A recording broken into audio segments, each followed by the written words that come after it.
Dear learners, today we will consider the next part of our course on photovoltaic cell. After the foundation, we will move to the classification of the solar cell and the array formation. So start with the prerequisites or the foundation part, just a recapitulation. What are the conditions required for operation of the photovoltaic cell? First, we require the EHP generation by absorbing the photons or the sunlight. After generation, these EHPs, since these are the minority carriers, so they should be separated. That means they will move away from the depletion region, and these carriers will flow through the external circuit in order to produce the illuminated current part. So that's the prerequisite we know as a functionality of the solar cell. Based on that, we start with our today's topics, that is solar array. What is solar array? We know what is solar cell. It's a PN junction. Now, if we consider several solar cells in a 2D planar array, it will form a module. The number of rows and columns may be equal, may be unequal, but combination of the solar cell in a plane will form the solar module. Now, if we made several modules in the form of a 2D plane, then that will be called as a solar array. So solar cell will give you module, module will give you array. So array is a combination of multiple modules or may be called multiple solar cells. So these modules should be interconnected and it will be kept inside two parallel glass plates so that it can be protected from the environment and it can provide higher efficiency. Next, we will classify the solar cell. Solar cell can be classified in the manner of its formation, like technology wise. It can be classified due to its pros and cons, like advantages and challenges. And it can be classified in the form of generation, first generation, second and third. So consisting of all these, here one rubric is presented. That means it's a matrix where each generation is described by the technology, advantages and disadvantages. Let's move to the first generation, which we have already covered, that is a single junction solar cell. It may be monocrystalline or polycrystalline. It has a very high efficiency and low defect, but it costs more because there is high consumption of the active material.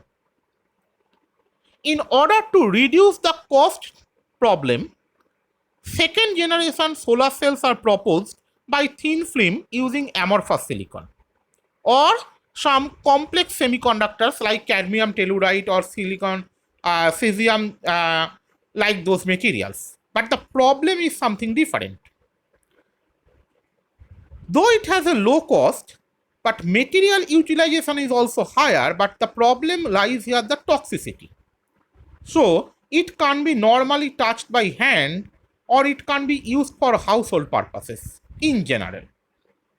So again, since its efficiency decreases, so people again thought to make some materials which should have both lower cost as well as higher efficiency.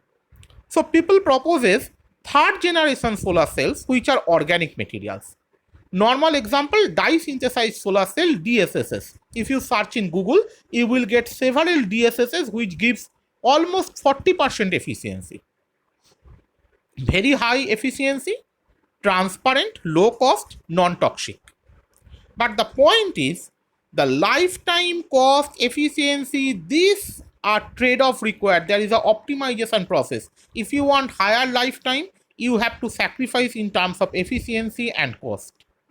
So that trade-off still remains. People are trying to make the research to make it more innovative so that you can get lower cost and higher lifetime. Now we are going to the classification. That means in our curriculum we will concentrate on monocrystalline, polycrystalline and amorphous solar cell. Let's first go to monocrystalline solar cell.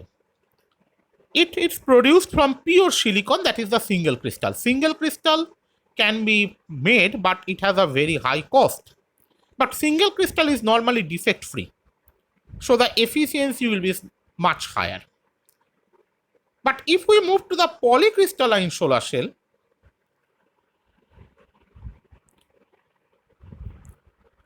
then it is made by liquid silicon through solidification. That means obviously the cost will be less, but once the cost will be less, the liquid silicon can't give you high efficiency, though it is solidified. So efficiency function decreases. Next I am going to the amorphous solar cell. It is just deposition of silicon film on the substrate. And amorphous means it's a powder form. So layer thickness will be very, very less. It is of the order of 10 to 100 nanometer. But efficiency is further degraded than the polycrystalline. So where it can be used? Today we have used solar cell based watches. These are the example of amorphous silicon based solar cell. We use the pocket calculator. There also we use amorphous silicon based solar cell. So these are some practical applications of amorphous silicon solar cell. So based on this solar cell, once we form the solar array, we have to find out its pros and cons. Solar array is a very safe, renewable source, clean, highly reliable, very small maintenance cost. It can be effective in remote area where electricity is yet to be given facility. It has a very long lifetime. Noise is almost zero. Flexible. You can expand the solar array as much as possible by adding the modules. It can be operated without presence of the grid, and it can be worked as a backup supply. So there are several advantages of a solar cell. But the problem is, though its maintenance cost is very small, but the initial cost of implementation, the first fabrication cost is very, very high. Second, it can work very fine in the sunny day, but for cloudy situation and in the presence of air pollution, its efficiency drastically degrades. It is not well suited for energy intensive uses like for the heating cases. Solar cell is not very good. And once it is connected with the grid, then it can be only used for industrial purposes, not for the household things, because the current consumption will become much higher. So how it can be connected with the grid, that's a question. There are two types of connections available. One is called standalone connection. Another is called grid connected system. I will discuss it a little bit later, but first let me show what are the components of a PV system. PV system starts with the first basic component is the power inverter, which converts DC to AC. Just a simple solar cell, give an inverter and it can send the AC to the home appliances. Next, we can add a battery system which basically stores the electricity through charging and supply as a backup power. Look, it is bidirectionally connected with the hybrid inverter.